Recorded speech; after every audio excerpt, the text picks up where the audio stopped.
Machine ಮತ್ತು ಕಾಲು ಎತ್ತಿ ಬಿಡ್ತಾಳೆ. Figure ಸ್ವಲ್ಪ ಹಾಗೇ ಇದೆ, ಹಾಗಾಗಿ ಮೆರಿತಾಳೆ.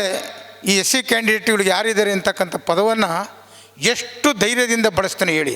ಅನಿತಾ ಎಸ್ ಬಿ ಅಂತಕ್ಕಂಥ ದಲಿತ AEE ಎಕ್ಸಿಕ್ಯೂಟಿವ್ ಇಂಜಿನಿಯರು ಚೆಸ್ಕಾಮಲ್ಲಿ ಅವರು ಕೆಲಸ ನಿರ್ವಹಿಸ್ತಾ ಇದ್ದಾರೆ. ಅನಿತರ ಮೇಲೆ ಇಲ್ಲ ಸಲ್ಲದ ಆರೋಪಗಳನ್ನ ಮಾಡ್ತಾರೆ. ಯಾವ ರೀತಿ ಅಂತ ಹೇಳಿದ್ರೆ, ನಾವು ಹೆಣ್ಣಾಗಿರ್ತಕ್ಕಂಥವ್ರು ಎಲ್ಲರೂ ಕೂಡ ತಲೆ ತಗ್ಗಿಸ್ಬೇಕು. ಆ ಪದಗಳು ಶ್ರೀಪಾಲ್ರವರು ಬಳಸಿ 11 ದಿನಗಳ ಕಾಲ ಜೈಲಿಗೆ ಹೋಗಿ ಬಂದಿದ್ದಾರೆ. ಅಟ್ರಾಸಿಟಿ ಕೇಸ್ ಹಾಕಿಸ್ಕೊಂಡು ಅವ್ಯಾಚ ಶಬ್ದಗಳನ್ನ ಮಾತಾಡಿ 11 ದಿನಗಳು ಜೈಲಲ್ಲಿದ್ದು ಬಂದಿದ್ದಾರೆ.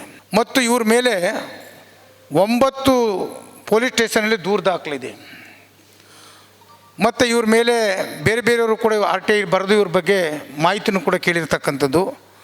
ಒಬ್ಬ ಆರೋಪಿ ಸ್ಥಾನದಲ್ಲಿರ್ತಕ್ಕಂಥ ವ್ಯಕ್ತಿ ಮತ್ತೊಬ್ಬರನ್ನ ಆರೋಪ ಮಾಡ್ತಕ್ಕಂಥದ್ದು ಎಷ್ಟು ಸರಿ ಅಂತಕ್ಕಂಥದ್ದು ನನ್ನ ಪ್ರಶ್ನೆ.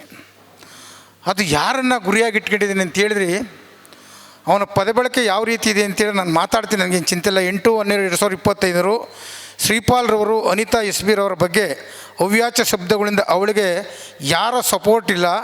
ಎಲ್ಲಿ ಹೋದರೂ ನನ್ನ ಅಕ್ಕ ತಂಗಿರು ನೀವೆಲ್ಲರೂ ಕೂಡ ಮಿಷಿನ್ ಮತ್ತು ಕಾಲು ಎತ್ತಿ ಬಿಡ್ತಾಳೆ. ಫಿಗರ್ ಸ್ವಲ್ಪ ಹಾಗೇ ಇದೆ, ಹಾಗಾಗಿ ಮೆರಿತಾಳೆ. ಈ ಎಸ್ ಸಿ ಕ್ಯಾಂಡಿಡೇಟ್ಗಳಿಗೆ ಯಾರಿದ್ದಾರೆ ಅಂತಕ್ಕಂಥ ಪದವನ್ನು ಎಷ್ಟು ಧೈರ್ಯದಿಂದ ಬಳಸ್ತಾನೆ ಹೇಳಿ.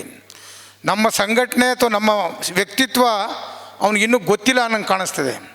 ನಾನು ಕೂಡ ಮಾತಾಡ್ಬೋದು, ಅವ್ರ ಅಕ್ಕನ ಬಗ್ಗೆ ಮಾತಾಡ್ಬೋದು, ಅವ್ರ ಹೂವಿನ ಬಗ್ಗೆ ಮಾತಾಡ್ಬೋದು, ಅವ್ನ ಹೆಂಡತಿ ಬಗ್ಗೆ ಮಾತಾಡ್ಬೋದು. ಆದರೆ ನಾನು ಹೆಣ್ಣುತನಕ್ಕೆ ಗೌರವ ಕೊಡ್ತಕ್ಕಂಥವ್ರು. ನನಗೂ ಪದ ಬಳಕೆ ಬರ್ತದೆ.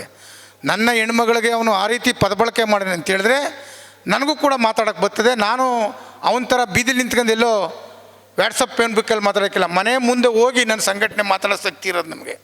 ಅವನ ಮನೆ ಮುಂದೆ ಹೋಗಿ ಅದೇ ಹೆಣ್ಮಕ್ಳು ಕರ್ಕೊಂಡೋಗಿ ನಾನು ಅವನ ವಿರುದ್ಧ ನಾನು ಮಾತನಾಡ್ತಕ್ಕಂಥ ನೈತಿಕ ಶಕ್ತಿ ಇರ್ತಕ್ಕಂಥವ್ರು. ಇವನ ಉದ್ದೇಶ ಏನಪ್ಪ ಅಂತ ಹೇಳಿದ್ರೆ, ಇಡೀ ದಲಿತರನ್ನ ಹೆಚ್ಚು ಟಾರ್ಗೆಟ್ ಮಾಡಿರ್ತಕ್ಕಂಥದ್ದನ್ನು ನಾನು ನೋಡ್ತಾಯಿದ್ದೀನಿ. 3 ಜನ AEEಗಳ ಮೇಲೆ ಅವನು RTIನ ಬರೀತಕ್ಕಂಥದ್ದು. ಜಯರಾಮು, ಚಂದ್ರಶೇಖರು, ನಂದೀಶು, ಮಂಜುನಾಥ್ ಪ್ರಸಾದ್.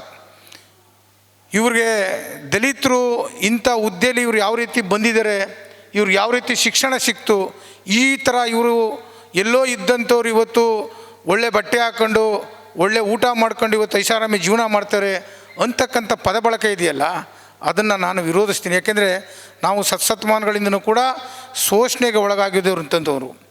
ನಮಗೆ ಶಿಕ್ಷಣದ ಮೂಲಕ ಇವತ್ತು ಒಂದಷ್ಟು ಉದ್ಯೋಗ ಸಿಕ್ಕಿ ಇವತ್ತು ನಾವು ಬೆಳಕನ್ನು ಚೆಲ್ತಿರ್ತಕ್ಕಂಥದ್ದು. ನೀವು ಇನ್ನೂ ಬೇರೆ ಬೇರೆ ಸಮಾಜದಲ್ಲಿ ಇರ್ತಕ್ಕಂಥವ್ರು, ನಮಗಿಂತ ಮೇಲೆ ಎತ್ತರ ಬೆಳೆದಿರ್ತಕ್ಕಂಥವ್ರು ನಾವು ಇವತ್ತು ಕೂಡ ಗೌರವಿಸ್ತೀವಿ. ನಾವು ನಮಗಿಂತ ಎತ್ತರಕ್ಕೆ ಬೆಳೆದಿರ್ತಕ್ಕಂಥವ್ರು ಮೇಲ್ ಸಮಾಜದವ್ರನ್ನೂ ಕೂಡ ಒಂದು ಒಳ್ಳೆಯಲ್ಲಿ ಇದ್ದೇ ಇದ್ದಾರೆ ಅವರು. ಅದು ರಾಜಕಾರಣವಾಗಿ, ಶೈಕ್ಷಣಿಕವಾಗಿ, ಆರ್ಥಿಕವಾಗಿ ಅಥವಾ ಒಂದು ಬಿಸ್ನೆಸ್ಸಲ್ಲಿ ಮುಂದೆ ಬಂದರೂ ಕೂಡ ನಾವು ಎಲ್ಲರನ್ನೂ ಕೂಡ ಪ್ರೀತಿಯಿಂದ ಗೌರವಿಸ್ತೀವಿ.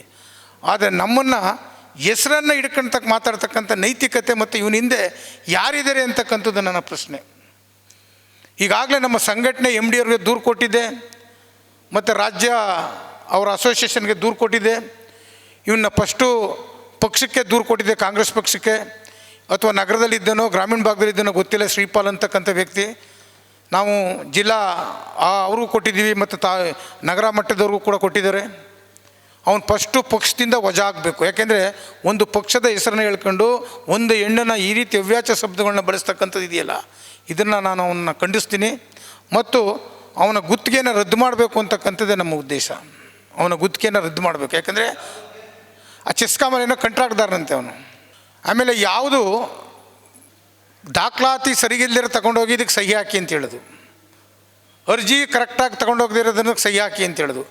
ಇಲ್ಲ ಅಂದರೆ ನಿಮ್ಗೆ ಏನು ಮಾಡಬೇಕು ನನಗೆ ಗೊತ್ತಿದೆ ಅಂತಕ್ಕಂಥ ಧಮಕಿ ಹಾಕಿ ಈ ರೀತಿ ಕೆಲಸ ಮಾಡಿ 9 ಕಡೆ ದೂರು ದಾಖಲಿದೆ ಅವನ ಬಗ್ಗೆ. 9 ಕಡೆ ನಜರ್ಬಾದ್ ಸರಹದ್ದುಗಳಲ್ಲಿ ಚೆಸ್ಕಾಮಲ್ ಕಂಟೆಂಟ್ ತಗೊಂಡು ಮಾಡೋದು. ಮತ್ತು ಎಲ್ಲವೂ ಕೂಡ ಲೀಗಲ್ಲಾಗಿರ್ತಕ್ಕಂಥದ್ದು ಅರ್ಜಿ ತಗೊಂಡ್ರೆ ಮಾಡ್ತಾರೆ, ಲೀಗಲಾಗಿರೋ ಕೆಲಸ ತಗೊಂಡ್ರೆ ಮಾಡ್ತಾರೆ. ಇಲಿಗಲಾಗಿರ್ತಕ್ಕಂಥ ತಗೊಂಡೋದ್ರೆ ಯಾರು ಮಾಡ್ತಾರೆ? ಅವರ ವೃತ್ತಿಗೆ ಚ್ಯುತಿ ಬರಲಿ ಅಂತಕ್ಕಂಥ ಕೆಲಸವನ್ನು ಮಾಡ್ತಾಯಿದ್ದೀನಿ. ಈತನಿಗೆ ಭಾಳ ನಾನು ಎಚ್ಚರಿಕೆ ಮಾತಾಡ್ತಾಯಿದ್ದೀನಿ.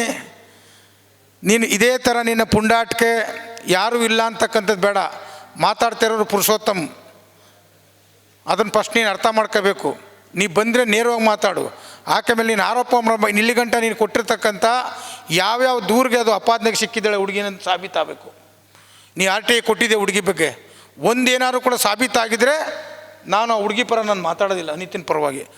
ನೀ ಕೊಟ್ಟಿರ್ತಕ್ಕಂಥವೆಲ್ಲ ಸುಳ್ಳು ದೂರುಗಳಿಗೆ ಒಂದೂ ಸಾಬೀತಾಗಿಲ್ದಿರ್ತಕ್ಕಂಥದ್ದಕ್ಕೆ ಯಾವ ರೀತಿ ಮಾನ್ಯತೆ ಕೊಡಬೇಕು? ನಾನು ಆ ಹುಡುಗಿ ನಾನು ಅನಿತಿನ ಬಗ್ಗೆ ಯಾಕೆ ಬಂದು ಕೂತಿದ್ದೀನಿ ಅಂದರೆ 1 ತಿಂಗಳುಗಳ ಕಾಲ ನನ್ನ ಹತ್ರ ಸುತ್ತಿರೋದು ನಾನು. ಯಾಕೆಂದರೆ ಅಷ್ಟು ಸುಲಭವಾಗಿ ನಾನು ಬರ್ತಕ್ಕಂಥವನಲ್ಲ.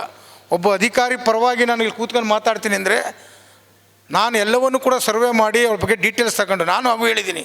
ನೀನೇನಾರು ತಪ್ಪು ಮಾಡಿದರೆ ನಾನು ಇನ್ನೂ ಕೂಡ ಸಂಶಯ ಇಲ್ಲ ಅಂತ ಹೇಳಿದ್ದೀನಿ. ಅದು ನಿಮ್ಮ ಮುಂದೆ ಹೇಳ್ತಾ ಇದ್ದೀನಿ. ನೀವು ತಪ್ಪು ಆರೋಪಗಳು ಮಾಡಿದರೆ ನಿಮ್ಮನ್ನು ಕೂಡ ಅಧಿಕಾರ, ಯಾಕೆಂದರೆ ಈಗಾಗಲೇ ಕೆಲವು ಕಡೆ ಈ MLAಗಳು ಇವರೆಲ್ಲ ಈ ರೀತಿ ಹೆಣ್ಮಕ್ಳ ಬಗ್ಗೆ ಇಲ್ಲೇ ಸಲ್ಲದ ಆರೋಪಗಳು ಮಾಡಿ ರಾಜೀನಾಮೆ ಕೊಟ್ಟಿರ್ತಕ್ಕಂಥದ್ದು, ಜೈಲಿಗೆ ಹೋಗಿರ್ತಕ್ಕಂಥದ್ದು ಇಡೀ ರಾಜ್ಯದಲ್ಲಿ ಇವತ್ತು ನಾವು ಎಲ್ಲನೂ ಕೂಡ ನೋಡ್ತಾ ಇದ್ದೀವಿ. ಹಾಗಾಗಿ ಈತನಿಗೆ ಶ್ರೀಪಾಲ್ರವ್ರಿಗೆ ನಾನು ನಮ್ಮ ಪಕ್ಷದ ಜಿಲ್ಲಾಧ್ಯಕ್ಷರಿಗೆ, ಅಧ್ಯಕ್ಷರಿಗೆ ನನ್ನ ಮನವಿ, ವಿಜಯಕುಮಾರು ಮತ್ತು ಮೂರ್ತಿಯವರು ಶ್ರೀಪಾಲ್ನ ಫಸ್ಟು ಪಕ್ಷದಿಂದ ತೆಗಿಬೇಕು. ಯಾಕೆಂದರೆ ಪಕ್ಷದ ಬ್ಯಾನರ್ ಹಾಕೊಂಡಿದೆ ನೋಡಿ, ಇಲ್ಲಿ ಅಷ್ಟದ್ದು ಗುರುತಿದೆ, ಕಾಂಗ್ರೆಸ್ ಅನ್ನೋದಿದೆ. ನಾನೂ ಒಬ್ಬ ಕಾಂಗ್ರೆಸ್ ಕಾರ್ಯಕರ್ತ, ನಾನೂ ಕೂಡ ಪಕ್ಷದಲ್ಲಿರ್ತಕ್ಕಂಥವನು. ಇವತ್ತು ಕೂಡ ನಾವೆಂದೂ ಕೂಡ ಈ ಥರ ತಪ್ಪುಗಳ ಕೆಲಸ ಮಾಡೋದಿಲ್ಲ. ಅವನಿಗಿಂತ ಶಕ್ತಿಯುತವಾಗಿದ್ದೀವಿ. ಅದನ್ನು ನಾವು ಸತ್ಯಕ್ಕೆ ಮಾರ್ಗ ಬಿಟ್ಟರೆ ನಾವು ಹೋಗೋಂಥವ್ರಲ್ಲ. ಆದರೆ ಇವತ್ತು ನಾನು ಆತನ ಫಸ್ಟು ಪಕ್ಷದಿಂದ ವಜಾ ಮಾಡಬೇಕು ಮತ್ತು ಅವ್ನ ಗುತ್ತಿಗೆ ರದ್ದಾಗಬೇಕು. ಅದನ್ನ ಈಗ MDಗೆ ಹೇಳಿದ್ದೀವಿ. ಈ ಗುತ್ತಿಗೆ ಲೈಸೆನ್ಸನ್ನು ಕೂಡಲೇ ರದ್ದುಪಡಿಸಿ ಅಂದರೆ ಮತ್ತೆ ನಾವು ಒತ್ತಾಯ ಮಾಡ್ತೀವಿ. MDಯವರು ಕೂಡ ಹೊಣೆಗಾರರಾಗ್ತಾರೆ. ನಾವು ಕೊಟ್ಟಿರ್ತಕ್ಕಂಥ ದೂರು ನಮ್ಮ ಸಂಘ ಸಂಸ್ಥೆಗೆ ಮಾನ್ಯತೆ ಇಲ್ಲ ಅಂತೇಳಿದ್ರೆ ನಾನು ಚೆಸ್ಕಾಂ MD ಆ ಕಚೇರಿ ಮುಂದೆ ಕೂಡಲೇ ಧರಣಿ ಮೂಲಕ ನಾನು ನೇರ ಸಂಬಂಧಪಟ್ಟಂಥ ಮುಖ್ಯಮಂತ್ರಿಗಳಿಗೆ ನಾನು ಭೇಟಿ ಮಾಡಬೇಕಾಗ್ತದೆ ಈ ವಿಚಾರವಾಗಿ. ಯಾಕೆಂದರೆ ಒಂದು ಪಕ್ಷದ ಹೆಸರು ಮತ್ತೊಂದು ನಿಮ್ಮ ಗುತ್ತಿಗೆದಾರನ ಸುಳ್ಳು ಹೇಳ್ಕೊಂಡು RTI ಕಾರ್ಯಕರ್ತನ ಕೆಲಸ ಮಾಡ್ತಿರ್ತಕ್ಕಂಥದ್ದು ನಾನು ಒಪ್ಪಕ್ಕಿಲ್ಲ. ಈಗಾಗಲೇ ಹುಡುಗಿ ದೂರು ಕೊಟ್ಟು 11 ದಿನಗಳ ಕಾಲ ಜೈಲಲ್ಲಿದ್ದು ಅಟ್ರಾಸಿಟಿ ಕೇಸಲ್ಲಿ ಬಂದಿರತಕ್ಕಂಥವನು. ಇಷ್ಟನ್ನು ಅವನಿಗೆ ನಾನು ಎಚ್ಚರಿಕೆ ಕೊಡ್ತಾಯಿದ್ದೀನಿ. ಇದೂ ಮೀರಿ ಮಾತಾಡಿದ್ರೆ ನಾವು ನೆಕ್ಸ್ಟು ಅವ್ರ ಮನೆ ಮುಂದೆ ನಾವು ಧರಣಿ ಮಾಡ್ತೀವಿ, ಪ್ರತಿಭಟಿಸ್ತೀವಿ, MD ಕಚೇರಿ ಮುಂದೆ ನಾವು ಪ್ರತಿಭಟನೆ ಮಾಡ್ತೀವಿ ಅಂತಕ್ಕಂಥ ಎಚ್ಚರಿಕೆಯನ್ನು ನಾನು ಈ ಮೂಲಕ ಕೊಡ್ತಾಯಿದ್ದೀನಿ.